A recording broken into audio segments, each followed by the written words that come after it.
വാർത്താസന്ധ്യ വിശദമായ റിപ്പോർട്ടുകളിലേക്ക് കടക്കുകയാണ്. ഇറാന് കനത്ത തിരിച്ചടി നൽകുമെന്ന മുന്നറിയിപ്പുമായി ഇസ്രയേൽ. പ്രകോപനം തുടർന്നാൽ ടെഹ്റാൻ കത്തുമെന്ന് ഇസ്രയേൽ പ്രതിരോധ മന്ത്രി. ഇസ്രയേലിനെ പിന്തുണയ്ക്കുന്ന രാജ്യങ്ങളുടെ സൈനിക കേന്ദ്രങ്ങൾ ആക്രമിക്കുമെന്ന മുന്നറിയിപ്പുമായി ഇറാനും രംഗത്തെത്തി. സമാധാനത്തിന് ആഹ്വാനം ചെയ്ത് മാർപ്പാപ്പ.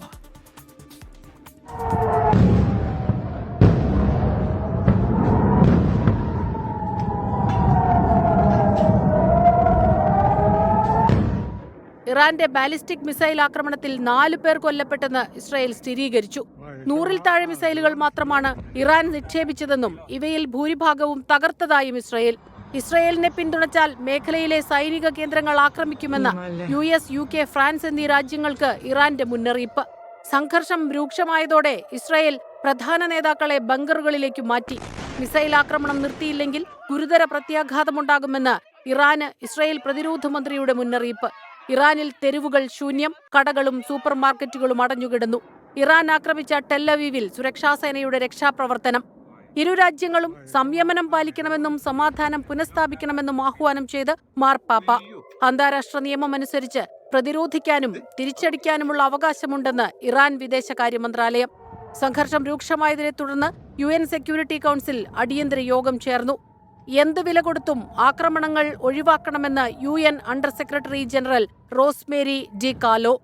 International desk 24. ഇസ്രായേൽ ഇറാൻ സംഘർഷം രൂക്ഷമാകുന്ന സാഹചര്യത്തിൽ മേഖലയുടെ സുരക്ഷ ഉറപ്പാക്കാൻ ഗൾഫ് രാജ്യങ്ങൾക്കിടയിൽ അനുരഞ്ജന നീക്കങ്ങൾ തുടങ്ങി. സംഘർഷം മേഖലയുടെ സുരക്ഷയ്ക്ക് ഭീഷണിയാകുമെന്ന വിലയിരുത്തലിലാണ് ഗൾഫ് രാജ്യങ്ങൾ.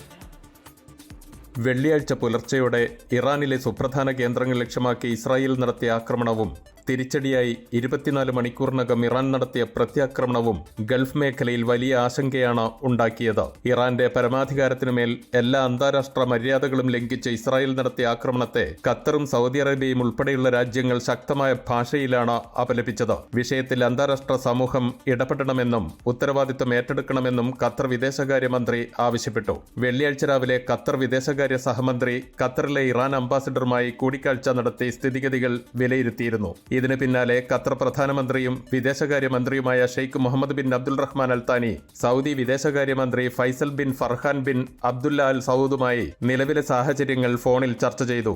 ഖത്തർ അമീർ Sheikh Tamim bin Hamad Al Thani American president Donald ട്രംപുമായും ഫോണിൽ ബന്ധപ്പെട്ട് സംഘർഷം എത്രയും പെട്ടെന്ന് അവസാനിപ്പിക്കേണ്ടതിന്റെ പ്രാധാന്യം ചൂണ്ടിക്കാട്ടിയിരുന്നു. ഇറാൻ വ്യോമപാത അടച്ചതോടെ ഇപ്പോൾ തന്നെ ഗൾഫിൽ നിന്നുള്ള പല വിമാന സർവീസുകളും റദ്ദാക്കുകയോ കാലതാമസം നേരിടുകയോ ചെയ്യുന്ന അവസ്ഥയാണ്.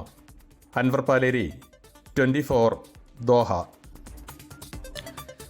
ഇറാനും ഇസ്രയേലും പോരടിക്കുമ്പോൾ ആശങ്കയിലാണ് വിപണികളും നിക്ഷേപകരും. അനിശ്ചിതത്വവും എണ്ണ വിതരണം തടസ്സപ്പെടുമോ എന്ന ആശങ്കയും ക്രൂഡ് വില കൂടാൻ ഇടയാക്കി. സുരക്ഷിത നിക്ഷേപമെന്ന നിലയിൽ സ്വർണം കുതിക്കുമ്പോൾ സംസ്ഥാനത്ത് സ്വർണ്ണവില പവന് വീണ്ടും 74,000 രൂപ കടന്നു.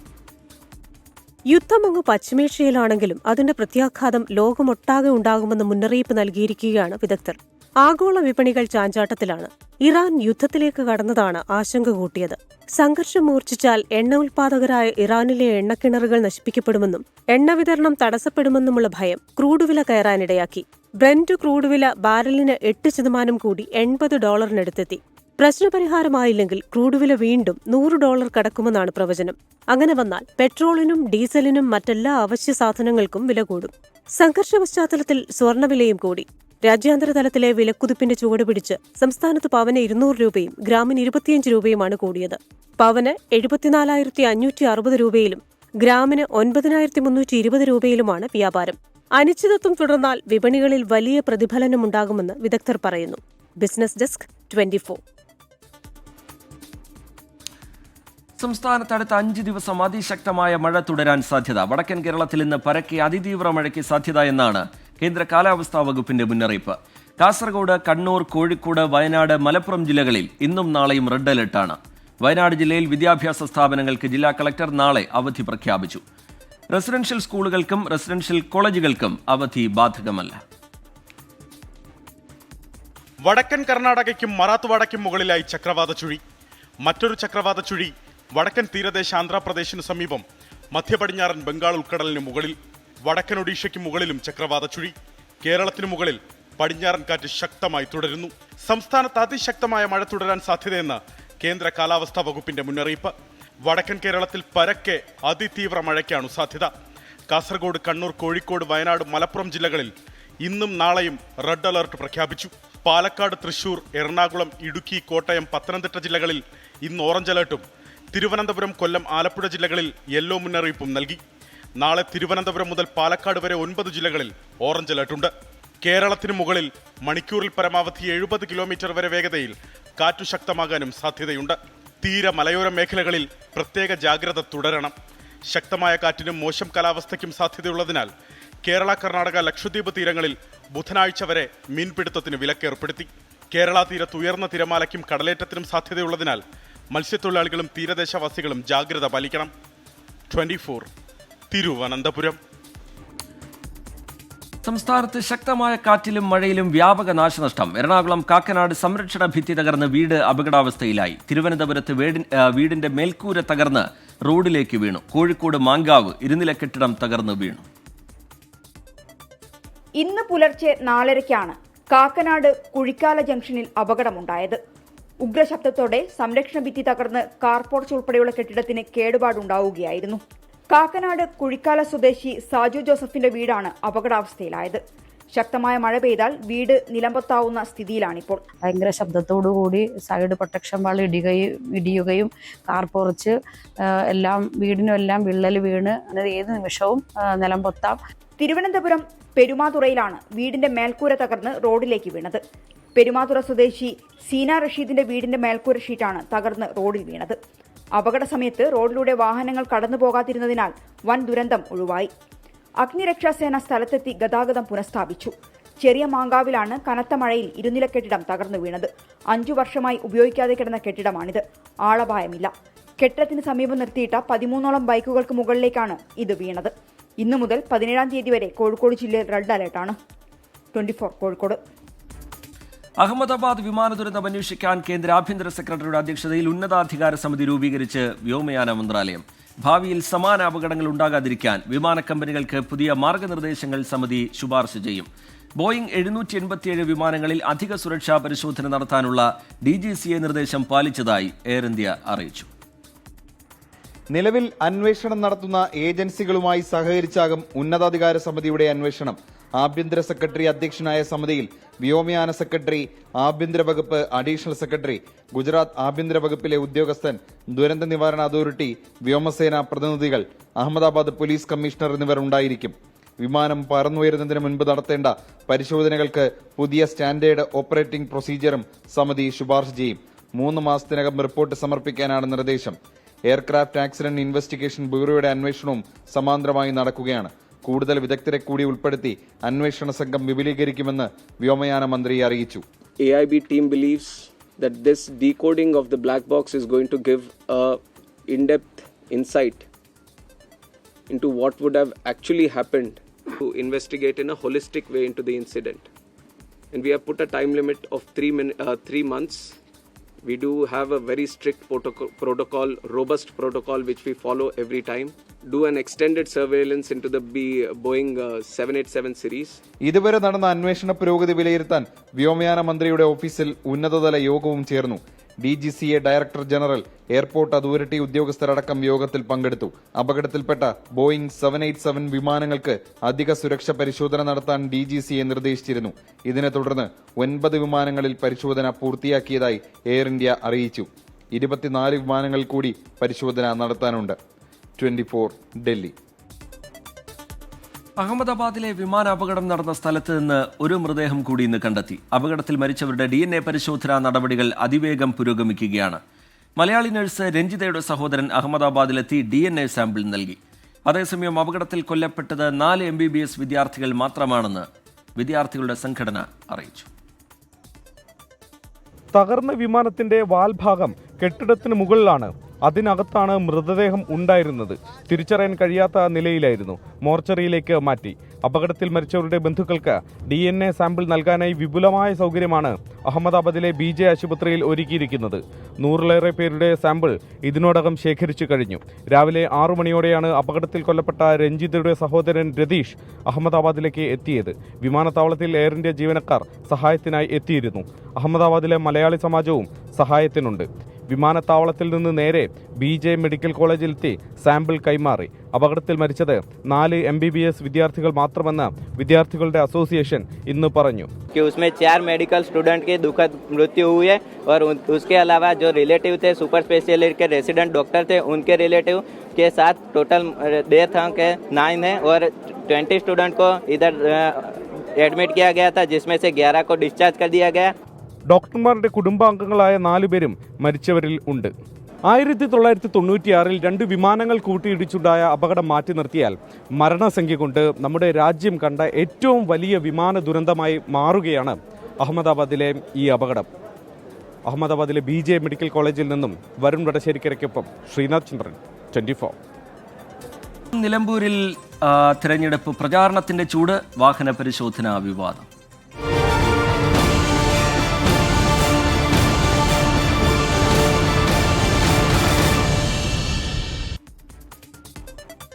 നിലമ്പൂർ ഉപതെരഞ്ഞെടുപ്പിന് 6 ദിവസം മാത്രം ബാക്കി നിൽക്കെ തിരക്ക് പിടിച്ച പ്രചാരണത്തിലാണ് മുന്നണികൾ. മണ്ഡലത്തിലെ 2 തെരഞ്ഞെടുപ്പ് റാലികൾ ഉദ്ഘാടനം ചെയ്ത് സംസാരിച്ച മുഖ്യമന്ത്രി UDF ജമാഅത്തെ ഇസ്ലാമി കൂട്ടുകെട്ടിനെ അതിരൂക്ഷമായ ഭാഷയിലാണ് വിമർശിച്ചത്.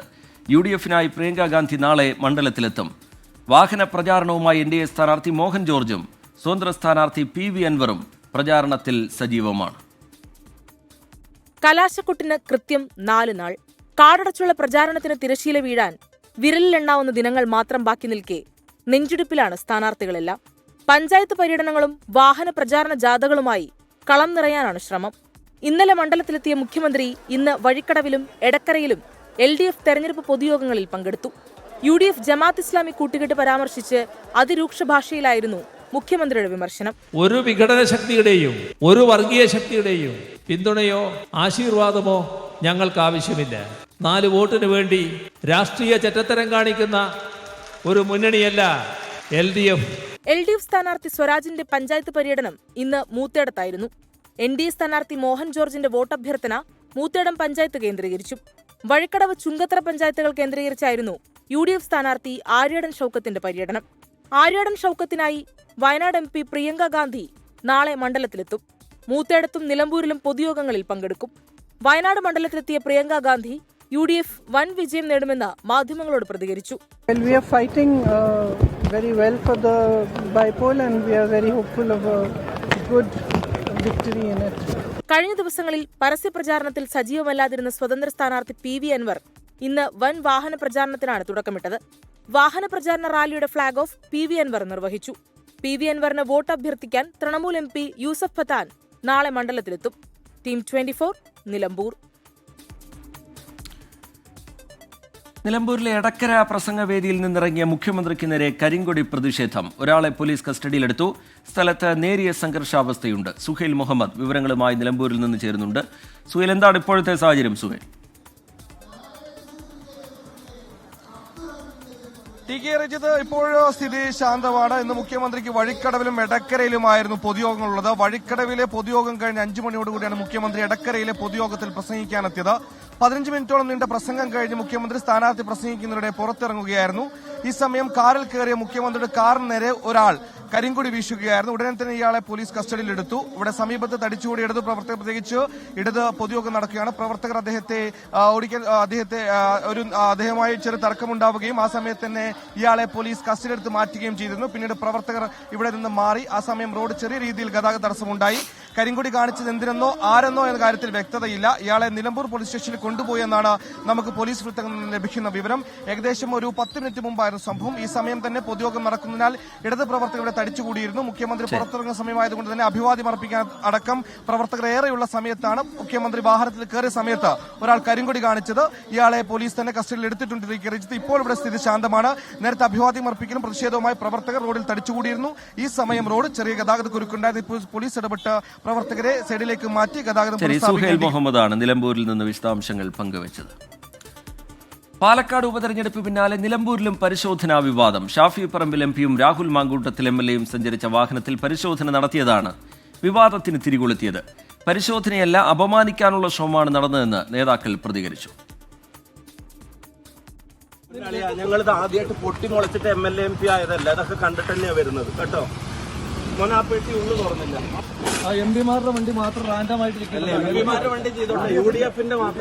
ഇന്നലെ രാത്രി വടപുറത്ത് നടന്ന പരിശോധനയുടെയും തർക്കത്തിന്റെയും ദൃശ്യങ്ങളാണിത്.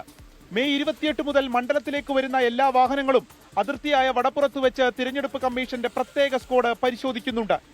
ഇന്നലെ രാത്രി 10 മണിയോടെ എത്തിയ ജനപ്രതിനിധികളുടെ വാഹനം സംഘം തടഞ്ഞു. ഷാഫി പറമ്പിലാണ് വാഹനം ഓടിച്ചിരുന്നത്. രാഹുൽ മാങ്കൂട്ടത്തിലും ഇതിലുണ്ടായിരുന്നു. പെട്ടി പരിശോധിച്ചെങ്കിലും വസ്ത്രങ്ങളും പുസ്തകങ്ങളുമാണ് ഉണ്ടായിരുന്നത്. അപമാനിക്കുന്ന രീതിയിലാണ് ഉദ്യോഗസ്ഥർ പെരുമാറിയതെന്ന് ഷാഫി പറമ്പിൽ. പൂർണ്ണമായും ആ പരിശോധനയായിട്ട് സഹകരിച്ചിട്ടുണ്ട്. ഞങ്ങൾ അവിടെ വണ്ടി നിർത്താതെ പോയിട്ടില്ല, വണ്ടി നിർത്തിയിട്ടുണ്ട്, ഡിക്കി തുറക്കാതിരുന്നിട്ടില്ല, പെട്ടി പുറത്തെടുക്കാതിരുന്നിട്ടില്ല, പെട്ടി തുറക്കാതിരുന്നിട്ടില്ല, എല്ലാം ചെയ്തിട്ടുണ്ട്. അപ്പോൾ ഇതിൻ്റെ ഇൻറ്റൻഷൻ എന്താണ് എന്നുള്ളത് സ്വാഭാവികമായും ആ സമയത്തൊരു സംശയം തോന്നി. MP-യുടെ മുഖത്തേക്ക് ടോർച്ച് അടിക്കുന്നു, ഓക്കെ ആയിക്കോട്ടെ, എന്നിട്ട് ടോർച്ച് വെച്ചിട്ട് തന്നെ ഒരു വാക്കുപോലുമില്ല, ടോർച്ച് വെച്ചിട്ട് തന്നെ വളരെ ഇൻസൾട്ടിംഗ് ആയിട്ട് പുറത്തേക്ക് ഇറങ്ങാൻ പറയുന്നു. പെട്ടിയെടുത്ത് വെളി വെക്കാൻ പറയുന്നു, പെട്ടിയെടുത്ത് വെളി വെക്കുന്നു. അത് കഴിയുമ്പോൾ തിരിച്ചെടുത്ത് വെക്കാൻ പറയുന്നത് അത് ഇൻസൾട്ട് ചെയ്യാൻ വേണ്ടിയിട്ടാണ്, അത് പരിശോധിക്കാൻ വേണ്ടിയിട്ടല്ല. ഞങ്ങളങ്ങനെ സൂചിപ്പിക്കാൻ വരണ്ട, അതിന്റെ കൈ വെച്ചിരുന്നാൽ മതി. അങ്ങനെ സൂചിക്കുന്ന ആളുകളുമല്ല കേട്ടോ. നിന്റെ സർവീസിനുള്ള പാരിതോഷികം തരാം, അത് തരാം കേട്ടോ. സർവീസിനുള്ള പാരിതോഷികം നൽകുമെന്ന് ഉദ്യോഗസ്ഥരോട് രാഹുലിന്റെ ഭീഷണി. അതേസമയം ഈ വടപുറത്ത് 24 മണിക്കൂറും വാഹന പരിശോധന നടക്കുന്നുണ്ട്. ജനപ്രതിനിധികളുടെയും നേതാക്കളുടെയും ഉൾപ്പെടെ എല്ലാ വാഹനങ്ങളും പരിശോധിക്കുന്നുണ്ടെന്ന് ഉദ്യോഗസ്ഥർ 24-നോട്. സംശയാസ്പദമായ സാഹചര്യത്തിൽ മാത്രമേ സൂക്ഷ്മമായിട്ട് പരിശോധിക്കുള്ളൂ. നോർമൽ കണ്ടീഷനിൽ വാഹനം തുറന്ന് പരിശോധിച്ച് പ്രത്യേകിച്ച് എന്തെങ്കിലും ഉണ്ടോ എന്നുള്ളത് കൃത്യമായിട്ട് പരിശോധിക്കും. ഇന്നിപ്പോൾ രാവിലെ കെ രാധാകൃഷ്ണൻ MP-യുടെ പരിശോധിച്ചിട്ടുണ്ട്. അതുപോലെ അബ്ദുൽ വഹാബ് MP-യുടെ വാഹനവും പരിശോധിച്ചിട്ടുണ്ട്. പിന്നെ ഒരു മജിസ്ട്രേറ്റിന്റെ വാഹനം പോയത് പരിശോധിച്ചിട്ടുണ്ട്. മന്ത്രി വി അബ്ദുറഹ്മാന്റെയും PK ബിജുവിന്റെയും ഉൾപ്പെടെയുള്ള വാഹനങ്ങളും പരിശോധിച്ചു. മലപ്പുറം ജില്ലാ കലക്ടർ തിരഞ്ഞെടുപ്പ് കമ്മീഷന് റിപ്പോർട്ട് നൽകി. സാധാരണ പരിശോധനയാണ് നടന്നതെന്നും അസ്വാഭാവികമായി ഒന്നും കണ്ടെത്തിയിട്ടില്ലെന്നും റിപ്പോർട്ടിൽ പറയുന്നു. ടീം 24 നിലമ്പൂർ. ഇനിയുള്ള വോട്ടെടുപ്പുകളിൽ ഓരോ ബൂത്തിലും പരമാവധി വോട്ടർമാരുടെ എണ്ണം 1500-ൽ നിന്ന് 1200-ആയി കുറയ്ക്കുമെന്ന് മുഖ്യ തെരഞ്ഞെടുപ്പ് ഓഫീസർ. പോളിംഗ് സ്റ്റേഷനിൽ എത്തുന്നവർക്ക് മൊബൈൽ ഫോൺ സൂക്ഷിക്കാൻ പ്രത്യേക സൗകര്യമൊരുക്കുമെന്നും മുഖ്യ തെരഞ്ഞെടുപ്പ് ഓഫീസർ അറിയിച്ചു. വോട്ടെടുപ്പ് ദിവസം രാഷ്ട്രീയ പാർട്ടികൾ ക്രമീകരിക്കുന്ന ബൂത്തുകളുടെ ദൂരപരിധി പ്രവേശന കവാടത്തിൽ നിന്നും 100 മീറ്ററായി കുറയ്ക്കും. കള്ളവോട്ട് തടയാൻ പ്രത്യേക ക്രമീകരണമൊരുക്കും. വോട്ടർ കാർഡ് നമ്പർ ഇരട്ടിപ്പ് പ്രശ്നം പരിഹരിക്കുന്നതിനായി ഓരോരുത്തർക്കും പ്രത്യേക നമ്പറുള്ള ഫോട്ടോ പതിച്ച തിരിച്ചറിയൽ കാർഡ് നൽകുന്ന നടപടികൾ കമ്മീഷൻ ആരംഭിച്ചു.